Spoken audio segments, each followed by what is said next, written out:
Hey everyone, welcome to my YouTube channel. आज हम पढ़ेंगे सेल के बारे में, ऑल अबाउट सेल के बारे में कि आखिरकार dead cell, living cell, cell theory वगैरह किसने दी।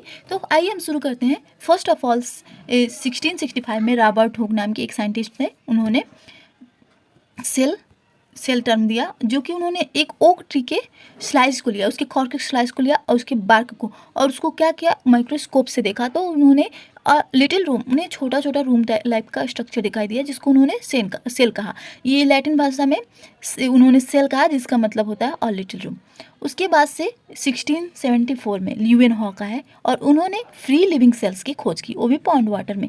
यानी जो रॉबर्ट हुक थे, उन्होंने डेड सेल की खोज की थी और लिविंग सेल की खोज ल्यूवेन हॉक ने की, वो भी पॉन्ड वाटर से। उसके बाद से रॉबर्ट ब्राउन आए 1831 में, उन्होंने न्यूक्लियस की खोज की, यानी सेल में जो होता है न्यूक्लियस, उसकी खोज रॉबर्ट ब्राउन ने 1831 में की। पुरकिंजे आए और उन्होंने 1831 में ये प्रोटोप्लाज्म टर्म दिया। जो प्रोटोप्लाज्म होता है ये लिविंग होता है और जेली लाइक स्ट्रक्चर होता है, तो ये प्रोटोप्लाज्म का टर्म 1839 में पुरकिंजे ने दिया। उसके बाद से पूछा जाता है कि सेल थ्योरी किसने दी। तो सेल थ्योरी की ये बहुत इंटरेस्टिंग है कि दो साइंटिस्ट, एक स्लाइडेन एंड स्वान।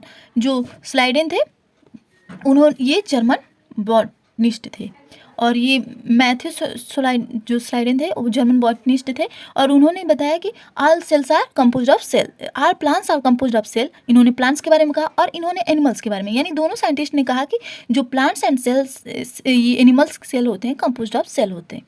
प्लांट्स और एनिमल कंपोज ऑफ सेल से बने होते हैं। और उन्होंने बताया कि जो सेल्स का फंडामेंटल, सेल्स जो होते हैं वही fundamental structure and functional unit of life होते हैं, यानी basic unit of life cell होते हैं। ये दो साइंटिस्ट का जो थ्योरी पूछा जाता है कि सेल थ्योरी को किसने दिया, ये बहुत इंपॉर्टेंट है, स्लाइडेन एंड स्वान दिया। उसके बाद से 1855 में विर्चो आए, उन्होंने कहा कि जो सेल होते हैं वो प्री एग्जिस्टिंग सेल से बने होते हैं, यानी ये जो सेल है कि जो पहले सेल से, पहला सेल ने डिवीजन किया होगा तो ये सेल बना है, इससे पहले कोई और सेल ने डिवीजन किया होगा तो ये सेल बना है।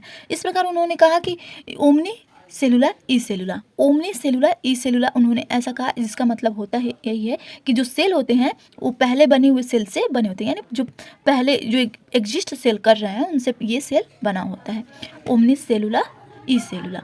उसके बाद से ये साइंटिस्टों ने, उसके बाद से 1940 में माइक्रोस्कोप, बहुत अच्छे माइक्रोस्कोप का आविष्कार हुआ और उनके सेल ऑर्गेनल्स जो भी होते हैं उनका खोज हुआ। इस प्रकार हमने पढ़ा कि जो सेल थ्योरी दिया था, लिविंग सेल, डेड सेल, किन्होंने दिया था। होप आपको ये वीडियो अच्छा लगा हो। Please like, subscribe and share. Thanks for watching.